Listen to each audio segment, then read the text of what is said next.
Praise the Lord. கர்த்தருடைய நாமத்துக்கு மகிமை உண்டாவதாக. மீண்டுமாக ஸ்பிரிச்சுவல் அடிக்ஷன் எபிசோட் 2 உங்களை சந்திப்பு நான் மிக மகிழ்ச்சி அடைகிறேன். இன்றைய நாள் நாங்கள் பார்க்கப்படும் வார்த்தையின் தலைப்பு என்னவென்றால் எழுந்திரு.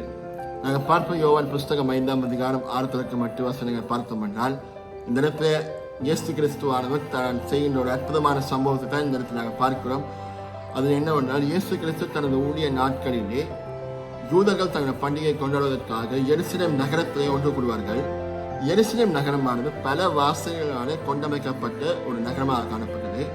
அதிலே ஆற்று வாசல் சொல்லப்படுகின்ற ஒரு இடத்திற்கு அருகிலே எபிரேய மொழி அழைக்கப்பட்ட பெதஸ்தானப்பட்ட குளத்திலே ஒரு விசேஷம் ஒன்று காணப்பட்டது.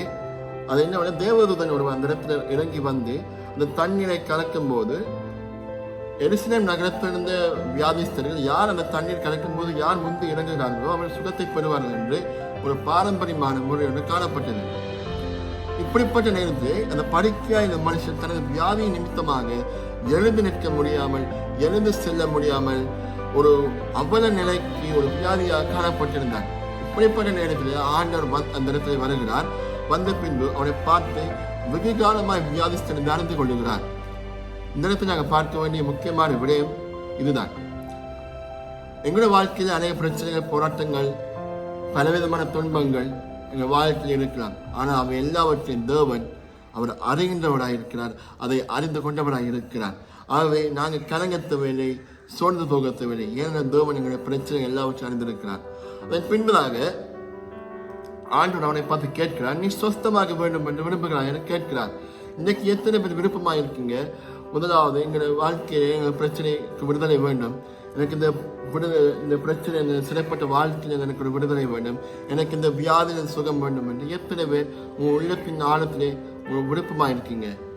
ஏனென்றால் நாங்கள் முதலாவது விரும்ப வேண்டும், எங்களுக்கு இந்த பிரச்சனை விடுதலை வேண்டும், எனக்கு இந்த வியாதியில் எனக்கு ஒரு சுகம் வேண்டும், எனக்கு இந்த பாவமான காரியத்தில் எனக்கு ஒரு விடுதலை வேண்டும். முதலாவதாக நாங்கள் விரும்ப வேண்டும். அதைத்தான் நான் எதிர்பார்க்கிறேன். அதன் பின்பதாக நாங்கள் இந்த இப்படிப்பட்ட சிறைப்பட்ட வாழ்க்கையிலிருந்து நாங்கள் எழுந்து நிற்க வேண்டும் என்றால் நாங்கள் முதலாவதாக செய்ய வேண்டிய காரியம், நாங்கள் வாயினாலே அறிக்கை செய்ய வேண்டும். எங்கள் பிரச்சனைகள், எங்கள் போராட்டங்களை, என்னென்ன தேவைகள் என்பதை நாங்கள் ஆண்டவரை நாங்கள் அறிக்கை செய்து கொள்ள வேண்டும். அதைத்தான் நான் எதிர்பார்க்கிறேன் எங்களிடமிருந்து.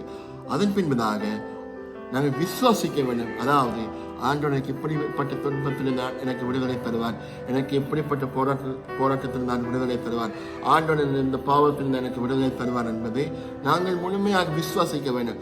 அப்பொழுதுதான் ஆண்டவர் நிச்சயமாக உங்களுடைய வாழ்க்கையிலே ஒரு அற்புதமான காரியத்தை ஆண்டு செய்ய ஒரு உண்மையுள்ளவராக இருக்கிறார். இன்றைக்கும் கூட நீங்கள் இதை செய்து பாருங்க. நீங்கள் ஆண்டவர் அறிக்கையிட்டு நீங்க விசுவாசித்து பாருங்க. ஆண்டவர் நிச்சயமாக ஒரு வாழ்க்கையில ஒரு பெரிய மாற்றத்தை, ஒரு விடுதலை தர ஆண்டவர் இப்பொழுதே அவர் உதவி செய்ய உங்களுக்கு உண்மை உள்ளவராக இருக்கிறார். ஆகவே இன்றைய நாங்கள் கூட வந்த வார்த்தை இதுதான்.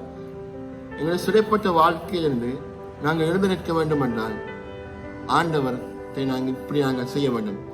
வாயினால் அறிக்கை செய்ய வேண்டும், அதன் பின் விசுவாசிக்க வேண்டும். ஆகவே நிச்சயமாக செய்து பாருங்க. ஆண்டவர் உங்களுக்கு நிச்சயமாக உதவி செய்வார். அதன் பின் ஆண்டவர் உங்களுக்கு வெற்றியான வாழ்க்கையை வாழ ஆண்டவர் உங்களுக்கு கிருபை செய்வார்.